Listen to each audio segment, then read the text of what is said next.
हाम्रो कानमा बन्दुक पट्काएर आफ्नो परिवारको लागि लड्दैछ आज प्रचण्ड। बालेन शाहलाई भोट गर्दाखेरि very gladful, I am very happy for that action. Debate गर्न रेडी छौँ 1000 क्यामेराको अगाडि। त्यो प्रचण्डका छोरी रेणु जिटनलाई थुक्का साले हुट्याएर हो, लाज लाग्दैन? एउटा जाबो मेयरको लागि अनि राजनेता रे सुप्रिम कमान्डर यत्रा त सुप्रिम कमान्डर हिम्मत गर्नुहोस् प्रसारण गर्न। दरबार मर्दा पनि ग्रान्ड डिजाइन भन्नुभएको छ, मदन भण्डारी मर्दा पनि ग्रान्ड डिजाइन हो भन्नुभएको छ। किन मदन भण्डारीलाई लगेर त्रिशुलीमा फालियो? मदन भण्डारी कसरी मरिनु भयो आज हामी बक्दैछौँ। भोलि लाहनु चौधरी मर्यो भने तिम्रो पनि मरण सुरु हुन्छ, तर तिमी यसरी मर्दैन लाहनु चौधरी मदन भण्डारी लगायत अन्य जस्तो। आज दरबार अछुटो रह्यो त उसको पनि मरण कसरी भएको छ? लाहनु चौधरी आतङ्ककारी होइन, लाहनु चौधरी लिबरेन्ट हो, विद्रोही हो। नेपाली काङ्ग्रेस नेकपा माओवादी केन्द्र रेणु जिटाउनलाई लाग्ने मूल्य राजनीति यसैको लागि गरे हो, सारा मान्छे यसैको लागि मरे हुन्। तराईवासीको लागि पनि काठमाडौँ जनता रेडी छन् है, तिनी पनि नेपाली हुन्, तिनी पनि हाम्रा हुन्। बालेन शाहलाई एउटा ओनरसिप यो पनि नेपाली हो भनेर मत जाहेर गरे डिजिटल युग र विकल्प यो दलको विकल्पमा एउटा खोजे। किन हारे मरे? तिमीले विगत गरेको क्रियाकलाप मूल्याङ्कन गर त। Balen Shah you are fit for us. 3 crore जनताहरू तपाईहरू आजदेखि जाग्नुस्, दियोबाट खोजेर ल्याएर राम्रो मान्छे राख्नुस्, तपाईहरूको विजय हो। स्वागत छ यहाँलाई। नमस्कार, धन्यवाद। आराम हुनुहुन्छ? आरामै छ हजुर। आज यहाँसँग कुरा गर्ने थुप्रै विषयवस्तु छन् हजुर। राजनीतिक दलहरू पछि पर्दैछन्, स्वतन्त्र उम्मेदवारहरू अघि बढिरहेका छन्, हजुर। लौरोले ड्याम दलका स्थापित उम्मेदवारहरूलाई चाहिँ नि हान्दैछन्। हजुर। अर्कोतर्फ आज मदन आश्रित स्मृति दिवस पनि हो। हजुर। यी विविध विषयवस्तु छन्। कुराकानीको सुरुवात चाहिँ मदन आश्रितसँग सम्बन्धित भएरै गरौँ होला। हजुर। नेपालको राजनीतिमा कसरी सम्झिनुहुन्छ मदन भण्डारी, जीवराज आश्रितलाई? तत्कालीन 2046 सालको जनआन्दोलनपछि वामपन्थीहरूको नयाँ उडाउँदो अथवा तपाईँले म अलिकति सिआइएहरू त्यतिखेर ट्रङ्गित भएको र काङ्ग्रेस आईको रहहरू ट्रङ्गित भएको अवस्थाको मदन आश्रितको उदयमानको थियो। हेर्नुहोस्, मदन टार्गेटका कुराहरू धेरै छन्, तर म तपाईँलाई प्रसङ्ग कहाँमा त उद्गार गर्न चाहन्छु भन्दाखेरि आफैले सिआइएले दक्षिण एसियामा न्यू मार्क्स जन्म्यो भनेको थियो र उनी साँच्चै नै विलक्षण प्रतिभाशाली थिए। त्यतिखेर कसैले जोड्न नसकेका वामपन्थीहरूलाई एकबद्ध गर्दै एउटा विशाल ठुलो पार्टी बनाएका थिए। त्यसैले कपी गर्दै प्रचण्डजीले पनि पटक पटक प्रयास गर्नुभएको छ, तर उहाँ आफैमा क्षुद्र व्यवहारले गर्दाखेरि विफल हुनुभएको छ। हजुर। तर तत्कालीन दरबार काङ्ग्रेसको इन्डियाको उदयमान, अमेरिकाको उदयमान, त्यतिखेरको नेपालमा प्रभुत्व जमाएर बसेको दरबारको भित्री लाइनमा गोप्य रूपमा तपाईँको चाइना र तपाईँको केजिबी रसियन लबीको बहुत वर्चस्व थियो। हेर्नुहोस्, इन्डिया पनि थियो त्यो वर्चस्व र त्यसै क्रममा यस्ता नेताहरू हुर्किँदै गरेका थिए र तत्कालीन वामपन्थीहरू चाहिँ टुटफुटमा भएका र एउटा बलियो व्यक्ति र त्यसका एउटा व्यक्ति दरबारमा पसेका डाक्टर केशवचन्द्र राई माझी थिए। तिनलाई मदनप्रति पनि अपाच्य भएको देखिन्छ। पछिल्लो कालमा मैले लामो सचिवालयमा आइसकेपछि नेकपा माओवादीको मैले दरबारभित्रको पसेका वामपन्थीको राम्रै मैले अध्ययन गरेँ। हेर्नुहोस् हजुर। र त्यो दरबारलाई उचाल्ने र मदनप्रतिको नेगेटिभ जहिले पनि मेसेजिङ गर्ने त्यो लाइनले बित्नु भएको छैन, अझै पनि हुनुहुन्छ। सबैको गुरु मानिनुहुन्छ मोहन विक्रम सिंह। मोहन विक्रम सिंहलाई पनि यदा कदा मदन भण्डारीदेखि ईर्ष्या थियो। हेर्नुहोस्, म अहिले वामपन्थीको मात्रै कुरा गर्छु, त्यसपछि म जान्छु फेरि को थिए मदनलाई मतलब टार्गेट गर्ने, टिर कहाँ कहाँमा त चल्यो भनेर। अनि अहिले रहेका पार्टीमा तत्काल मैले कुनै प्रसङ्गमा यहाँहरूलाई खोलेको छु कुनै मिडियामा कि उनलाई पार्टीभित्रैबाटै मारिएको हो। स्वयं उहाँकै सबै सेटिङ मिलाउने व्यक्ति अझै जिउँदैछन् जो अहिले हर्ताकर्ता छन्। हेर्नुहोस्, अनि अहिले रहेका जसको उदयमान अहिले नयाँ तत्कालीन नेताहरू छन् तिनको उदयमान हुने थिएन यदि मदनजीको देहावसान या दासढुङ्गा काण्ड नभइदिएको भए अहिले रहेका नेताहरूको उदयमान हुने अवस्था थिएन। उनले नै लिड गर्थे होला हैन? हजुर, उनले नै लिड गर्थे। हेर्नुहोस्, र मदन बाँचेको भए सायद कि त हामी दक्षिणी भूभागसँग सम्बन्ध विच्छेद तोडिसकेका हुन्थ्यौँ, या त तपाईँको प्रचण्ड र बाबुराम र तपाईँको अहिलेको केपी ओली, माधव कुमार नेपाल, झलनाथ कमरेडले वामदेवजीहरूको नेतृत्वले अहिले गरेका जति पनि वामपन्थी नेताहरू छन्, चित्रबहादुर केसी लगायत तपाईँको रोहित लगायत सायद मलाई लाग्छ यिनीभन्दा पट्टुर भएर या त सिलिन्डर गरेर तपाईँको दक्षिणी भूभागसँग सम्बन्ध गाँसेर तपाईँ नयाँ किसिमको प्रजातन्त्रको मोडालिटी तयार हुन्थ्यो, या त तपाईँको दक्षिण भूभागसँग हाम्रो टोटली रूपले सम्बन्ध विच्छेद भएर उत्तरी या उग्र वामपन्थीहरूसँग हाम्रो समन्वय बाहक हुनेवाला थिएन। तर खैर फेरि पनि मदन भण्डारी बनारस युनिभर्सिटीको स्टुडेन्ट हुनुको नाताले गर्दाखेरि सायद उनको योभन्दा राम्रो सम्बन्ध इन्डियासँग रहन सक्थ्यो। अहिले नेकपा माओवादीभित्र रहनुभएका उदयमान हुनुभएका नेताको पनि सायद उदय हुनेवाला थिएन। निपानेजी मदन भण्डारी रहनुभएको भए माओवादी द्वन्द्व हुन्थ्यो कि हुँदैन थियो? सायद माओवादी द्वन्द्व हुने अवस्था हुने थिएन, किनकि उहाँसँग सबैसँग समन्वय गर्ने एउटा भनौँ न त्यो पावर थियो के, कन्भिन्स पावर थियो, सबैलाई म्यानेजमेन्ट गर्न सक्ने पावर थियो, म्यानेजमेन्ट गर्न सक्ने खुबी थियो उहाँमा, र सबैलाई जोरकटोर जवाब दिन सक्ने उहाँसँग आन्तरिक बल थियो के उहाँसँग। तपाईँलाई के लाग्छ मदन भण्डारीको त्यो दासढुङ्गा काण्ड बारेमा? हजुर, कतिले दुर्घटना भनेका छन्, कतिले हत्या नै भनेका छन्। त्यो चाहिँ कृत्रिम दुर्घटना हो। त्यो भने कस्तो? म तपाईँलाई भन्न चाहन्छु, उहाँको फोनोग्राम चाहिँ फाइल हुन्छ एउटा, त्यो चाहिँ वीर हस्पिटलमा रहनुको अझै आज डक्टरलाई मात्रै थाहा हुन्छ त्यो कुरा कि यो लास के गरी मारिएको हुन्छ। तपाईँले कुनै पनि त्यसका किन समातिन्छन् भन्ने अपराधी म यहाँसम्म एकदम सामान्य एउटा थ्योरी भनिदिन्छु फोनोग्रामको। कुनै पनि मरेको व्यक्तिमा तपाईँले यदि हाँट हाल्नु भएको छ भने, समात्नु भएको छ भने त्यो चक्रा हुबाहु हाँटको बस्न जान्छ, एउटा सामान्य थ्योरी हो एक। तर उहाँमा निकोटिनको मात्र पाइएको छ। म पनि ल्याबको स्टुडेन्ट हो निपानेजी, हामीलाई पनि कोही माइका लाल अहिले पनि म ल्याबमा डक्टर गरेको छु भन्छ या एमडी गरेको छ भनेर ल्याबोरेटरीमा विज्ञ जबसम्म हुँदैन त्यसले एमडीको कुनै पनि ऊ राख्दैन, बुझ्नुभयो? एक एमबिबिएस भनेको प्री डक्टर हो क्या, नेपालमा चाहिँ ठुलो डक्टर मान्छन्, एमबिबिएस भनेको प्री डक्टर हो, मेडिकल डक्टर भनेको फुल डक्टर हुन्छ। किनभने जबसम्म एमडीले ऊ गर्दैन, स्पेसिफाई गर्दैन, तबसम्म तपाईँको कुनै पनि औषधि चलाउन पाइँदैन। तर हाम्रो नेपालमा प्री डक्टरलाई फुल डक्टर मान्ने यो देश हो, हेर्नुहोस्, किनभने अर्धदीक्षितहरूको नियम परिचालन गर्ने देश हो। अब म ल्याब सम्बन्धी जान्छु। ल्याबमा त्यतिसम्म एउटा मृत्यु वरण गरेका जनावर या व्यक्तिमा छाप बस्न जान्छ, तर उहाँकोमा निकोटिनको मात्र पाइएछ। निकोटिन केमा पाइन्छ ल तपाईँ भन्नुहोस्? अहिलेको अवस्थामा सामान्यतया हामीले डेली निकोटिन खाइरहेछौँ, तर सफ्ट निकोटिन खाइरहेछौँ, चिया। त्यसपछि गएर तपाईँको सुर्ती भयो, चुरोट भयो, होइन, लगायत यस्ता धेरै प्लान्टहरू छन्, बिरुवाहरू छन्, झारपातहरू छन्, त्यसमा सामान्यतया निकोटिन पाइन्छ। सुर्तीमा पाउने निकोटिन र तपाईँको गोलभेराको पातमा पाउने निकोटिन सेम हुन्छ, रेसियोआत्मक मात्र 5 पोइन्ट मात्र तलमाथि हुन्छ। म ल्याबको रिसर्चरहरूलाई म भनिदिन चाहन्छु, तपाईँहरू मैले भनेको शब्दमा छैन भने रिसर्च गर्नु होला। अब उहाँकोमा निकोटिनको मात्र पाइएछ, तर त्यो फाइल बेलायत पुगेको छ। त्यतिखेर वीर हस्पिटलमा त्यो किसिमको चेक गर्ने कुनै पनि मेसिनहरू थिएन, अध्ययन गरेर आउनु भएको थियो। किनभने त्यतिखेर तत्कालीन उपेन्द्र देवकोटा जस्ता, डाक्टर बासकोटा जस्ता, होइन, भगवान कोइराला जस्ता नयाँ नयाँ डक्टर विज्ञहरू, नेपालको टप 1 विज्ञहरूको उदयमान भइसकेको अवस्था हो। उहाँहरू अलरेडी सर्भिसमा रन गरिराख्नु भएको थियो। त्यो फाइल वीर हस्पिटलमा रहनुको अझै त्यो फाइल बेलायतमा गयो, कहाँ फोटोकपी मात्र आएको छ र यहाँ बसेको छ अरे वीर हस्पिटलमा भन्ने कुरो चाहिँ मैले आन्तरिक त्यतिखेर जेबियरमै हुँदाखेरि मैले गोप्य रूपमा पट्टा लाउँथेँ क्या। ल्याबमा आइसकेपछि त्यो फोटोकपी छ वीर हस्पिटलमा रे, र मसँग कुनै व्यक्तिले मलाई प्रोभाइड गरिदिनु भएको छ यति ठुलो तपाईँको यहीँ घरमै यति ठुलो तपाईँको उहाँको सबै रिपोर्टहरू छ। त्यो रिपोर्टमा पनि निकोटिनको मात्रै देखाएको छ। अब निकोटिन उहाँ जहाँ रक्सी नखाने मान्छे निकोटिन केमा पाइयो त?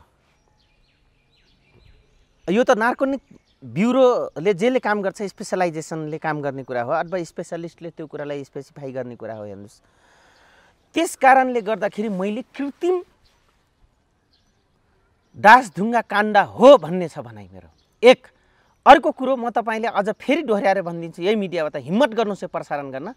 यो किन मैले वामपन्थीलाई आरोप लगाएँ भन्दाखेरि मेरो परिवार घुम्दा घुम्दै म जस्ता धेरै जनताको परिवार घुम्दा घुम्दै लट्याएको अवस्था अहिले देखिराख्नु भयो। एउटा छोरीको लागि मरि हत्या गर्ने मूल्यहरू एउटा मदन भण्डारीको उसमा लाग्न सक्दैन नि। यिनीहरू कति सङ्कीर्ण, कति सङ्कुचित, कति त्यो सानो माखाको पिट्टा जत्रो चिट्टा भएका नेता रहेछन् वामपन्थीहरू कुरा गर्दा अहिले सारा पृथ्वी पल्टाइदिन्छु भन्ने अनि उनीहरू लागेनन् त्यो के थियो त्यसको यथार्थता पत्ता लगाउन लागेनन् भन्नुभन्दा पनि 15 जनाले ज्यान गुमाएका होइनन् त्यति बेला लागेको त त्यसरी त हो नि होइन र 15 जनाले मात्रै ज्यान गुमाएका होइनन् धेरैले गुमाएका हुन् त्यतिखेर र यो म तपाईले मदन भण्डारी टार्गेट पर्नुको कारण स्वयं पार्टीभित्र र वामपन्थी उसबाट परेका हुन् र दरबारलाई त्यतिखेर रिस उठेको थियो इन्डियालाई त्यतिखेर रिस उठेको थियो तपाईको अमेरिकालाई त्यतिखेर रिस उठेको थियो किनभने उनी भनेपछि यो भित्र ग्रान्ड डिजाइन छ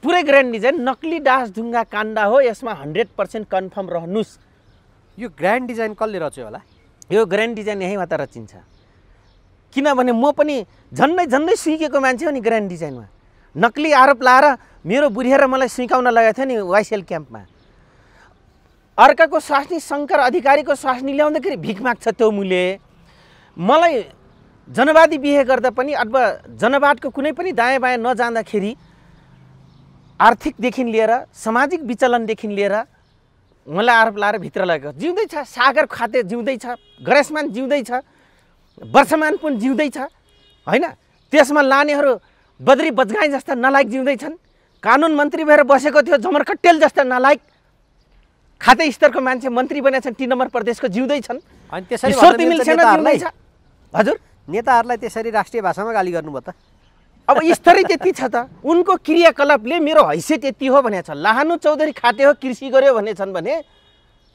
आज कृषि क्रान्तिको वकालत गर्ने मूल्य प्रचण्ड परिवारवादको क्रान्ति गर्दछ अनि यो मूल्यको हैसियत यति नभए कति हो त हो यस्ता मानसिकताको मान्छेले ग्रान्ड डिजाइन सेट गरेका हुन् त्यो बेला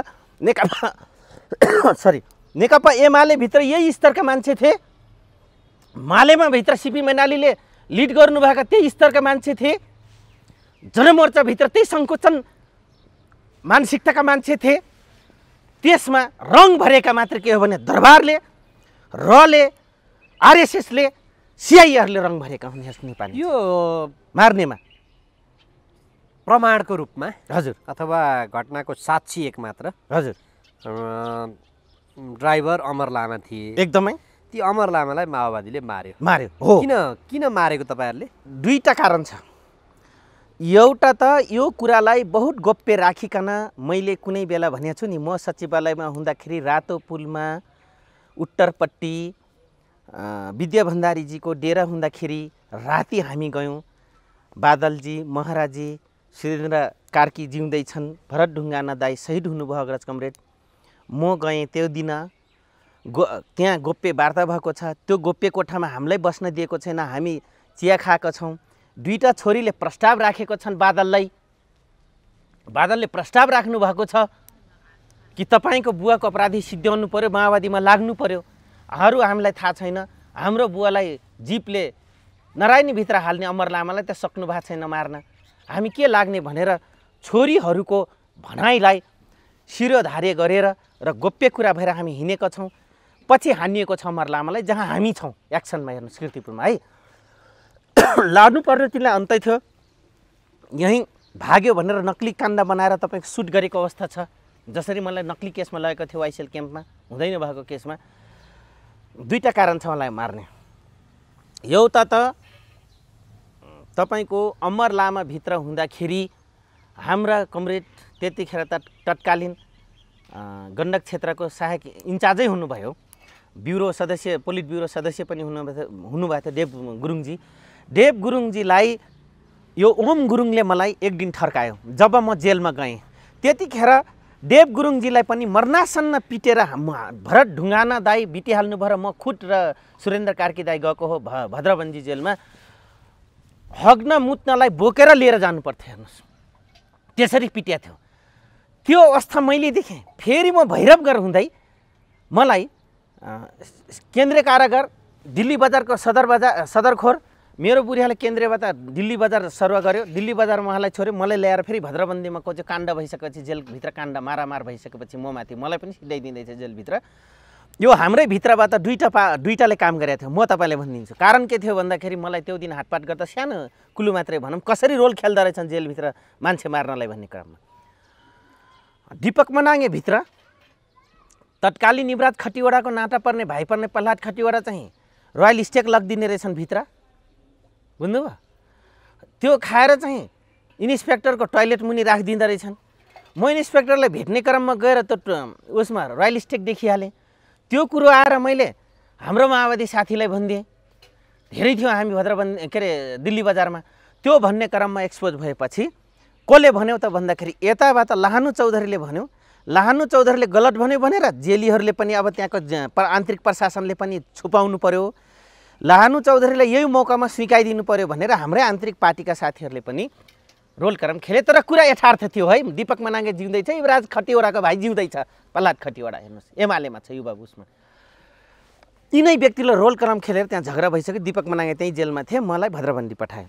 त्यसपछि आइसकेपछि ओम गुरुङले के भन्यो भने धेरै चुदुर बुदुर गर्ने होइन, थाहा छ तिमीलाई, अमर लामा र मैले मिलेर र यहाँको प्रशासन मिलेर देव गुरुङलाई हग्ने मुत्ने बन्द गरेर गोदेका छौँ भने मिलन चक्रे पनि त्यही थिए। हेर्नुहोस् त्यतिखेर यहाँ समेतको आन्तरिक पार्टीबाट पनि एउटा प्रखर व्यक्तिलाई उराइन्छ। अनि अमर लामालाई एउटा मार्नुको कारण त्यो थियो निपानेजी। र अर्को तपाईँ मान्नुहोस् नेकपा माओवादी कहाँनिर गलत छ नेतृत्व दुइटै बाबुराम भट्टराई र प्रचण्ड लगायत अन्य खेमाहरू र अग्नि लगायत र जनार्दन शर्माहरू लगायत अहिले सबै जति पनि छन्, यदि साँच्चै नै जनता र जनवाद र जनजीविकासँग र जनवादी धारसँग नेकपा माओवादी प्रचण्ड बाबुराम लगायत तत्कालीन नेकपा माओवादीमा जति पनि सामेल थिए नेताहरू केन्द्रीय स्तरको आत्मसात छातीमा हात राखेर भन्नु साँच्चै नै जनवादी थिए भने मदन भण्डारीको एउटै साक्षीलाई प्रश्न गरिहाल्नु भयो। एउटा मात्रै साक्षी व्यक्ति थियो जो मर्लामा थिए, आज उनलाई सुरक्षित राखेर बकाउनु पर्थ्यो कि पर्थेन? कहाँ त ग्रान्ड डिजाइन भएको थियो? किन मदन भण्डारीलाई लगेर त्रिशुलीमा फालियो भनेर बकाउनु पर्थ्यो कि पर्थेन? मेरो भनाइ के, त्यो बेला नेकपा एमाले तत्कालीन अहिले यस भएका त्यो मुले वर्गनीयको चोर माधव कुमार नेपाल, त्यो पनि थाहा छ। जनमोर्चा तत्कालीन जनमोर्चा थियो तपाईँको चित्रबहादुर केसी र तपाईँको लीलामणि पोखरेलहरूको विजुक्षे जिउँदैछन्, आज सबै जिउँदैछन्। केशरजङ राईमाझी त्यतिखेर जिउँदै थिए, दरबारमा पसेका कम्युनिस्ट तत्कालीन तपाईँको अहिले जिउँदैछन् मोहन विक्रम सिंह। आज यति धेरै वामपन्थीहरू मदन भण्डारीको जिउँदो अड्ब प्रमाण एउटै व्यक्ति थिए जो अमर लामा थिए। आज नेकपा माओवादीको यहाँको स्पेसल टास्क ब्युरो जहाँ म थिएँ, जहाँ हामी धेरैजना थियो स्पेसल कमान्डरहरू, आज किन उडाइदिए? के का लागि उडाए? त्यस कारणले गर्दाखेरि नेकपा माओवादी प्रचण्डले नेतृत्व गर्नुभएका र डाक्टर बाबुराम भट्टराईले नेतृत्व गर्नुभएको पार्टी स्वच्छ थिएन। तत्कालीन वार्ता सचिवालय सचिव हाइकमान्डको स्पेसल टास्क ब्युरोको म मान्छे हो। म खुद गएको छु मदन भण्डारीको घरमा विद्या भण्डारीजीलाई उ गर्नको लागि। मैले त्यो कुरा मात्र मलाई थाहा दिएनन्, हामी गोप्य कोठामा प्रवेश गर्न पाएनौँ। यो प्रस्ताव मदन भण्डारीका दुईटा छोरीले राखिसकेपछि यो कुरा असारमा एक्सनको कुरा आयो। यतिखेरै हानेको हो। लगभग उनी 8 बजे 9 बजे ड्राइभिङ सिकाएर आउँदाखेरि बाटो छेक्ने भएको थियो, उनलाई एउटा भ्यानमा राखेको थियो। त्यसपछि हामीले त्यहाँनिर घेराबन्दी गरेर सिध्यायौँ। मेरो भनाइ मात्र यति हो। उनलाई पहिला चेतावनी पनि दिएको थियो। चेतावनी यस कारणले दिएको थियो, जेलभित्र चाहिँ तपाईँको नाइके भए बेलामा देव गुरुङलाई कारबाही गरे बापत उनलाई पार्टीले चेतावनी दिएको हो। यसमा दुई मत छैन। हेर्नुहोस्, मदन भण्डारी देव गुरुङलाई मारेको मात्र टार्गेट होइन, मदन भण्डारीलाई त्यो एउटा आधार बनाइकन अमर लामालाई त्यो देव गुरुङलाई मारेकोमा पिटेको जेलभित्र पिटेको मात्रै आधार थिएन नि पानीजी। मदन भण्डारीको प्रमाण एउटै व्यक्ति थियो नि त। जब हामी वार्ता सचिव म सचिवालयमा हुँदाखेरि वार्ता गरिसकेपछि छोरी दुईटाले प्रस्ताव बादललाई राखिसकेपछि र त्यसको छलफल गोप्य शाखा र हाइकमान्डमा गइसकेपछि यसलाई स्वीकाउने, तर कसरी स्वीकार्ने कहिले स्वीकाउने त्यो भन्यो। स्पेसल टास्क फोर्सले त्यो निर्णय गर्यो। हेर्नुहोस् है, मेरो भनाइ यति मात्रै हो कि आज साँच्चै नै छातीमा हात राखेर जनवाद र जनजीविकासँग प्रचण्ड कमरेड र बाबुरामजी जस्ताले आज साँच्चै नै हुँदा हुन् भने एउटै प्रमाण किन उराए? आज त्यसलाई जिउँदो राखेर भए पनि बकाएर एउटा फाइलिङ गर्नु पर्थ्यो कि पर्थेन? मैले भन्न खोजेँ यहाँका यस्ता व्यक्तिहरू टार्गेट पर्छन्। टार्गेट म पनि छु निपानेजी, तपाईँहरूको मिडिया बल्दा बल्दा 1.5 वर्ष म पहिलाभन्दा अझै राम्रै टार्गेटमा छु। तर मलाई मारेर यो देश बदलिन्छ भने, तर म भन्छु मदन भण्डारी कसरी मरिनु भयो आज हामी बक्दैछौँ। भोलि लाहानु चौधरी मर्यो भने तिम्रो पनि मरण सुरु हुन्छ। तर तिमी यसरी मर्दैन लाहानु चौधरी मदन भण्डारी लगायत अन्य जस्तो। तिम्रो मराई अफिङ खाँदा खाँदै सुकेर मर्छ नि एउटा एडिक्ट, त्यसरी नयाँ पुस्ताले मारिदिन्छन् यी नलायक नेताहरूको सिस्टम। तपाईँलाई सुरक्षा थ्रेट छ त्यसो भए? सुरक्षा थ्रेट छ, तर म त्यसलाई नर्मलाइज लिन्छु निपानेजी। तपाईँलाई किन टार्गेट गरिरहेछ? धम्की आउँछ, थ्रेट आउँछ, तपाईँको पुलिसबाट आउँछ, एजेन्सीबाट आउँछ, राजनीतिक दलबाट आउँछ। तर यही कारणले चित्त दुख्छ नि त।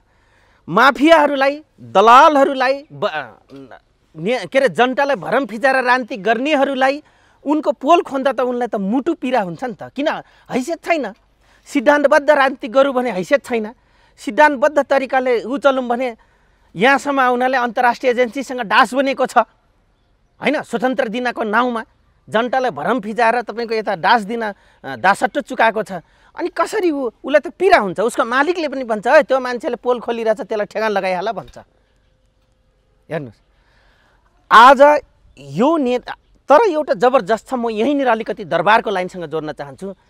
आज दरबार मदन भण्डारी जस्तासँग जननेतासँग रिसाउँदा आफूलाई असुरक्षित फिलिङ गर्यो, अथवा दरबार र सिआइए, केजिबी, आरएसएससँग जोडिएका, आज तपाईँको काङ्ग्रेस आईसँग जोडिएका, रसँग जोडिएका व्यक्तिलाई आज पीडा भयो मदन भण्डारीको उसमा भर्सनमा भने आज दरबार अछुटो रह्यो त उसको पनि मरण कसरी भएको छ।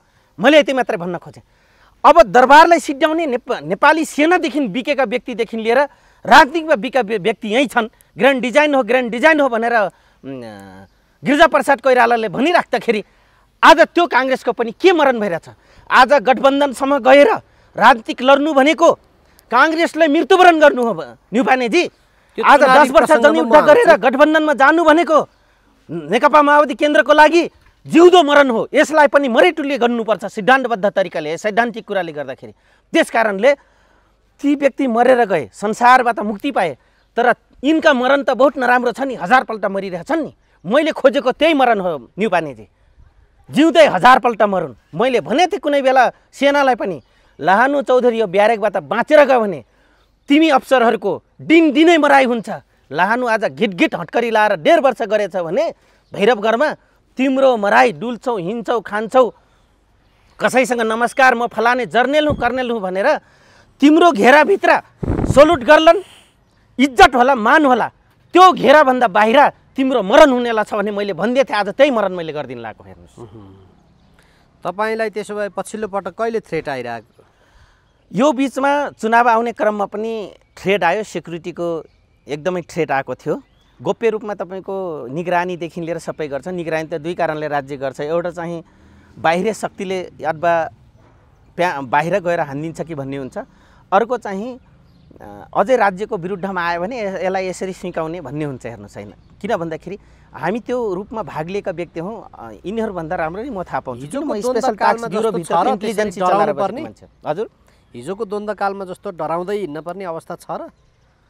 त्यो छैन, तर अब काँठर मुटु भइदिए भए, म जनयुद्ध लडेर नआएको भए सायद म डराउँथेँ न्युपानेजी, देशै छोड्थेँ सायद होइन। उही रेशम जस्ता नक्ली भगाइ भाग्नु पर्थ्यो इन्डियातिर होइन र। तर म त त्यो परिनँ, किनभने मूल्य टोकुन्जेलसम्म त म यहीँभित्र क्रान्ति गरेको छु, यहीँभित्र बसेको छु। किनभने विद्रोही म आतङ्ककारी होइन नि।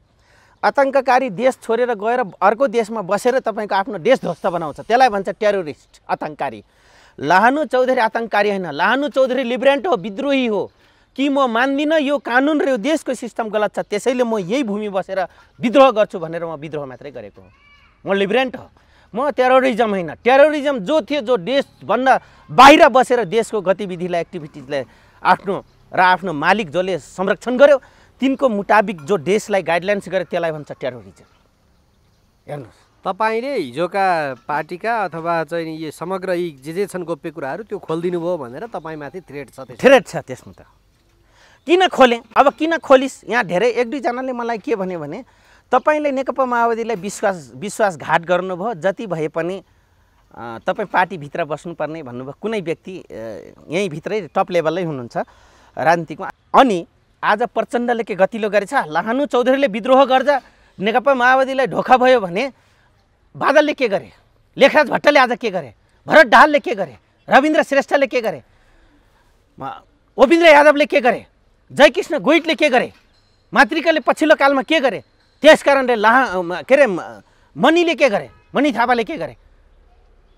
आज लाहानु चौधरी र लक्ष्मण थारू बाहिर निस्किँदा चाहिँ धोखाधारी हुने, हाम्रो कानमा बन्दुक पट्काएर आफ्नो परिवारको लागि लड्दैछ आज प्रचण्ड, त्यो चाहिँ के हो, धोका हो कि होइन? त्यस कारणले यहाँ अल्प राजनीतिक बुझ्ने र धेरै बुझे भनेर तपाईँको जनता अगाडि जाने जुङ्गा पाकिसकेका नेता धेरै छन्। लाहानु चौधरी राजनीतिक गर्दै हुर्केको हो, हुर्किएर ठुलो जवान भएर बुढेसकाल लागेको होइन। लाहानु चौधरी हुर्कँदै राजनीतिक गर्दै बुढेसकाल लागेर जुङ्गा पाकिसकेको छ। 4 दशक पार गरिसकेको छु, 5 दशकमा लाग्ने बेला अब नेता अथवा नेतृत्व पार्टी नसुध्रिएसम्म तपाईँ पोल खोल्न चाहिँ छोड्नुहुन्न? होइन, त्यो छोडिँदैन। देशका घातक चाहे यहाँका नरेश भन्ने ज्ञानेन्द्र शाह किन नहुन्, चाहे यहाँका इन्द्रका बाउ चन्द्र किन नहुन्, चाहे यहाँ यमराजका बाउ महायमराज किन नहुन्, लाहानु चौधरीले छोड्नेवाला छैन। मलाई छोडेनन्, मलाई गलत शिक्षा दिएका छन्, राम्रो शिक्षा हुँदा हुँदै मलाई गलत शिक्षा दिएका छन् न्युपानेजी। त्यसैले मैले 14 वर्ष धैर्य गरेर टिट फर ट्याट किन गर्ला नि त नि। गलत शिक्षा भनेको के, बुर्जुवा शिक्षा चाहिँ ठिक भएन भन्ने हो कि नै द्वन्द्व कालमा जुन त्यो दिमाग भुटियो त्यो चाहिँ ठिक भन्ने हो कि के हो? त्यो होइन। बुजुर्ग शिक्षाको विरुद्धमा लाएर अहिले आफै गएर बुजुर्ग शिक्षाको अन्डरमा बस्दैछन्, यो गलत शिक्षा हो भन्न खोजे। अनि द्वन्द्वमा जनवादी शिक्षा यो हो, बुजुर्ग शिक्षा काम लाग्दैन भनेर 8 क्लास 9 क्लास भगाएर आज जो खाडी रास्तामा पुर्याइदिएर अहिले त्यहाँको रोयल्टी आएर घिच्दैछन् नि, नेपाली सेना, नेपाल प्रहरी कर्मचारी नेता जति जम्मै खाँदैछन् नि, यो के हो?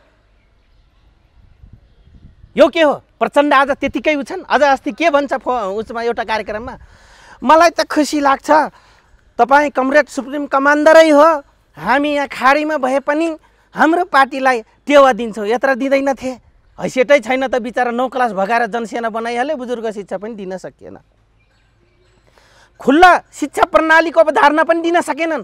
अहिले ऊ छन् नि सुनिल छ त, देवेन्द्र पौडेल, आज देख्नुभयो त्यसको हालत के, त्यसको हालत देख्नुभयो नि, एक डोको सुन चोर्नेको हालत देख्नुभयो नि, शिक्षा मन्त्री भइसकेपछि देवेन्द्र पौडेल सुनिल कमरेडको हालत देख्नुभयो नि। त्यस्ता व्यक्तिले आज बुजुर्ग शिक्षा हुँदैन भन्ने व्यक्तिहरू आफ्नो छोराछोरीलाई, जनताको छोराछोरी भन्दा आफ्नो छोराछोरीलाई चाहिँ अझै अमेरिकन शिक्षा दिनको लागि लल्लाहित हुने मूल्यहरू नेभर कम्युनिस्ट हुन सक्दैन। यी कम्युनिस्ट होइनन्, यी बिरालो हुन् र सिङ्गाको खोल ओरेर नक्कली सिङ्गा गर्जन, आखिर म्याउ भन्ने त आउँदो रहेछ त, बिरालो त म्याउै गर्छ, सिङ्गले पो गर्जिन्छ त। त्यो नक्कली गर्जाइलाई र त्यो सिङ्गाको खोल ओरेकालाई हामीले यो हाम्रो कमरेड हो भन्दै जो भ्रम छ, म भन्छु आजदेखि सम्पूर्ण नेपालीहरू भ्रमबाट बाहिर आउनुहोस्, जसरी लाहानु चौधरी भ्रमबाट बाहिर आएको छ। माओवादी आन्दोलन एउटा भ्रम थियो भन्न खोज्नु भएको? त भ्रम त्यतिखेर थिएन, वास्तविक थियो। अहिले नेताहरूको क्रियाकलापले त भ्रम बनायो नि त। अब यतैपट्टि फर्क्यो। हजुर, हस्, मदन स्मृति दिवसपट्टि फर्क्यो। हजुर, मदन भण्डारी र प्रचण्ड हजुर कम्पेयर गरेर नेता छान्नु पर्दा कसलाई छान्नुहुन्छ? अब यस्तो छ हेर्नुहोस्, सबैमा सबै खुबी हुँदैन। अलिकति म तपाईँलाई भन्छु, मदनको युनिफाइड गर्न सक्ने साङ्गठनिक र प्रखर प्रवक्ता र स्पष्टवादी हुनुहुन्थ्यो। 3टा कुरा यहाँले पोइन्ट गर्नुहोस् है। स्पष्ट वक्ता, सङ्गठनमा सबल र तपाईँको आत्मबलवादी। जो आत्मबलवादीबाट क्लियर हुन्छ त्यो प्रखर हुन्छ। हेर्नुहोस्, प्रचण्डमा सङ्गठनमा खुबी छ, ढुलमुलीवादी, अवसरवादी, नातावादी, कृपावादी, परिवारवादी, सङ्कीर्णवादी, सङ्कुचनवादी, दासवादी र ठगवादी। कतिवटा छ हेर्नुहोस् त, 9-10 वटा तिनीमा खुबी छ।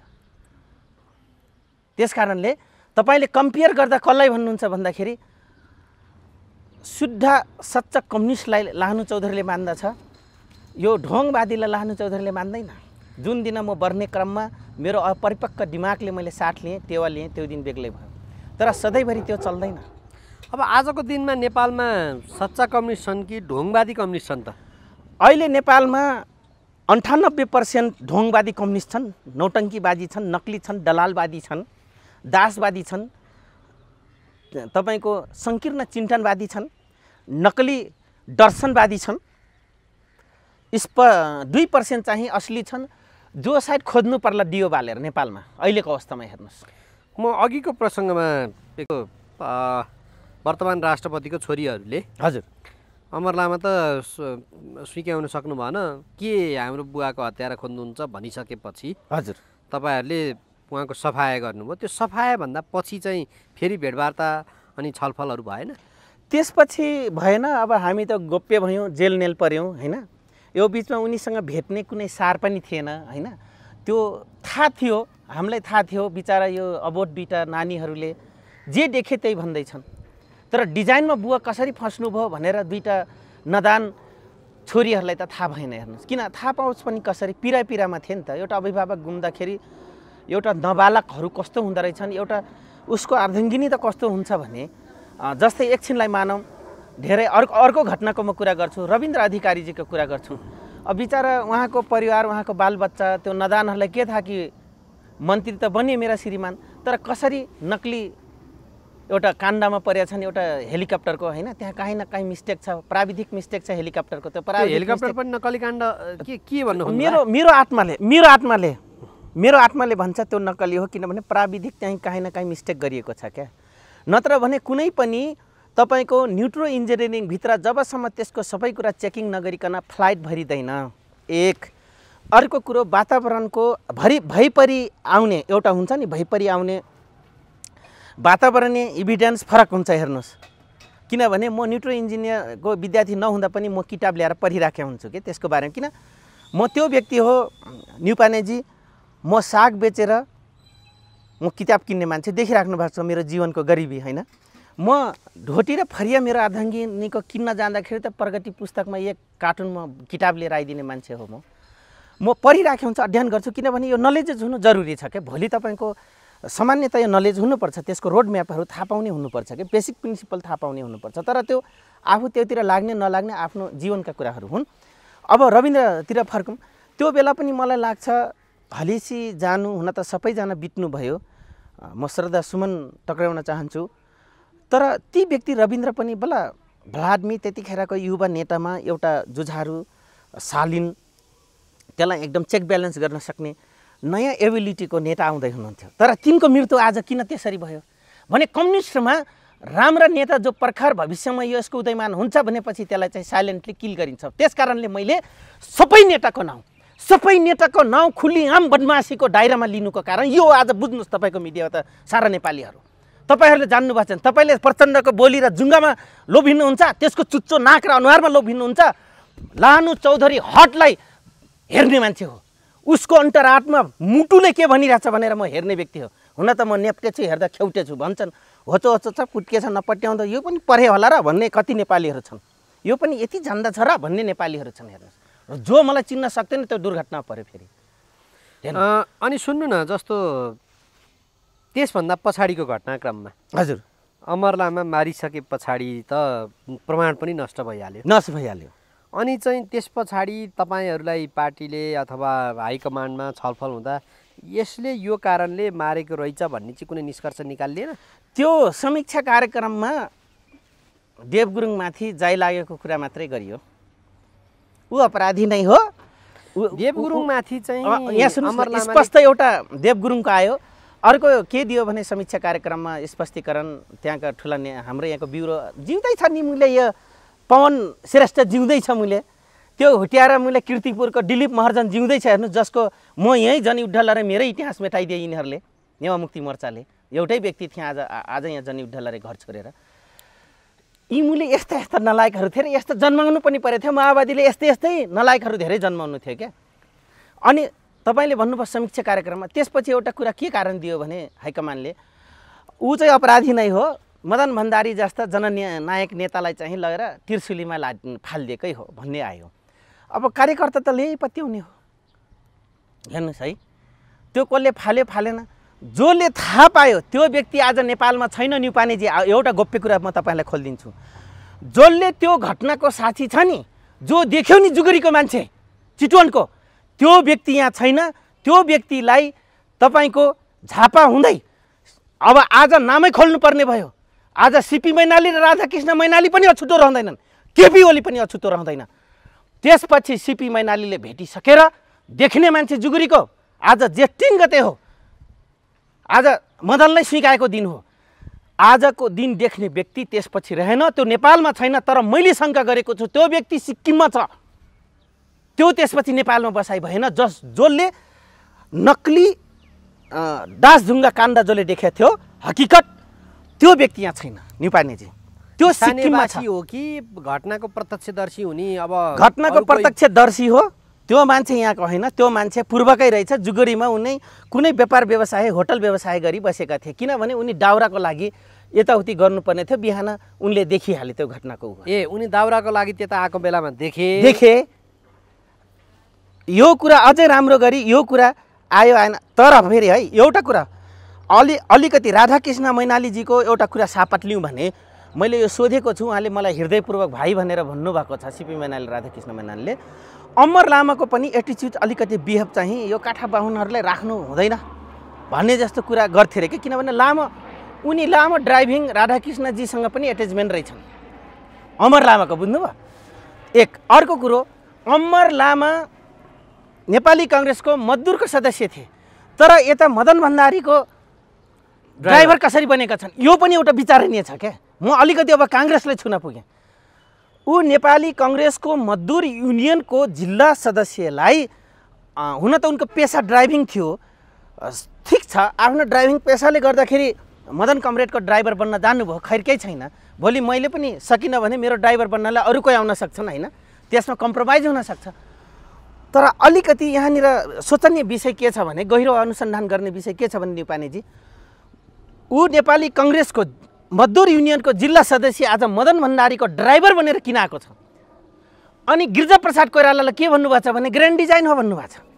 दरबार मर्दा पनि ग्रान्ड डिजाइन भन्नुभएको छ, मदन भण्डारी मर्दा पनि ग्रान्ड डिजाइन हो भन्नुभएको छ। यहाँनिर अलिकति त्यसलाई बन्द गरिएको छ क्या, त्यो घटनालाई त्यसको डिजाइनलाई बन्द गरिएको अवस्था छ। के भनिएको छ भने चोर त हो यसको अनुसन्धान हुँदैछ भने पुलिसले गर्छ नि, त्यसरी गरिएको विषय छ। त्यसकारण यहाँनिर पनि सोचनीय विषय छ। अर्को कुरा, अब फेरि छोरीतिर फर्कौँ। अब बिचारा नदान बच्चाहरूलाई त थाहा भएन न्युपानेजी होइन, जे इन द फ्याक्ट देख्नुभयो, भनिदिनु भयो, बादलजीले फ्याटा भनिदिनु भयो, माग भइहाल्यो, एक्सनमा जाने। त्यो एमालेलाई पनि अथवा एमालेलाई आज लिनको लागि पनि तपाईँको भयो। आज म एकदम यस्तो दिनमा तपाईँले मलाई अन्तर्वार्ता लिँदै हुनुहुन्छ, संवाद गर्दैछौँ हामी। आज नेपाली काङ्ग्रेससँग गठबन्धन गर्नु 5-10वटा कारण छ प्रचण्डले। आज म तपाईँलाई यही प्रसङ्गमा जोडेर भन्छु। विगतको मदन भण्डारीदेखि उडाउनेदेखि लिएर, दरबारको अगेन्स्टमा आउनदेखि लिएर, सेनालाई कमजोर बनाउनेदेखि लिएर, सिआइए र सिआइए र तपाईँको आरएसएसले भनेको डिजाइनमा फरक धार देखेर यो र पल्लो भित्ता देखेर पनि मकसद एउटै पुरा गरेको कारणले गर्दाखेरि आज गठबन्धन एकै ठाउँमा आएको हो। न्युपानेजी आज 5 दलका जो 5 दल गठबन्धन छन् नि, त्यो 5 दलको नेताको विरासत के हो, विगतको इतिहास के हो, आजको इतिहास के हो, उनी कुन वेबाट तपाईँ गाइडलाइन्स भएर राजनीतिक चेयरभित्र आएका छन् भन्ने कुरा प्रत्येक नेपालीले बुझ्नुपर्छ। I know that deeply. मेरो केही पनि खेल्न सक्दैन। जुन दिन लाहानु चौधरीले आत्मा हटबाट नेगेटिभ सोच्यो भने सायद मलाई रोक्न त सायद गाह्रै छ। तपाईँ चेतननन्द स्वामी ल्याइदिनुहोस्, 1008 चेतननन्द स्वामी या तपाईँको रामदेव ल्याइदिनुहोस्, कुनै पनि नेपालको ठुलो बडागुरुज्यूलाई ल्याइदिनुहोस्। सायद तिनलाई एउटा मेरो आत्माले भन्छ क्या, म किनभने योग साधक हो, मलाई म भन्छु ती व्यक्ति बाहेकसालाई मैले चलाइदिएँ भने सक्दैनन्। तपाईँको सूर्य मेरो अगाडि छ, किनभने 5 मिनटमा सूर्य ट्राटक गर्न सक्ने मैले डेभलप गरिसकेको छु, मेरो क्षमता विकास गरिसकेको छु। सूर्य म अगाडि छु, भर्खर उदयमान अवस्थामा छ। एउटा योग साधकको लागि साक्षी राखेर सही कुरा बोल्छु भन्नुभयो हो। तीलाई बाहेक मैले गनेको दिन मैले आत्माबाट रोज्दिएँ कि यसलाई म आजदेखि यो संसारबाट मुक्ति गरिदिन्छु भने सायद गाह्रै पर्ला, किनभने म यो दिनको प्रतीक्षामा थिएँ। र कतिपय राजनीतिकमा न्युपानेजी भ्रमक कुरा बोल्नुपर्छ छ 80% नेपालमा त 98% 98% भ्रमक बोल्नुपर्छ, बाँकी 1-2 कुरा मात्रै सत्य बोले कारण आज देशको स्थिति आइपुगेको हो। आज सत्यवादी या सत्य म नेता हो, म जनताको हो, यो देशको हो।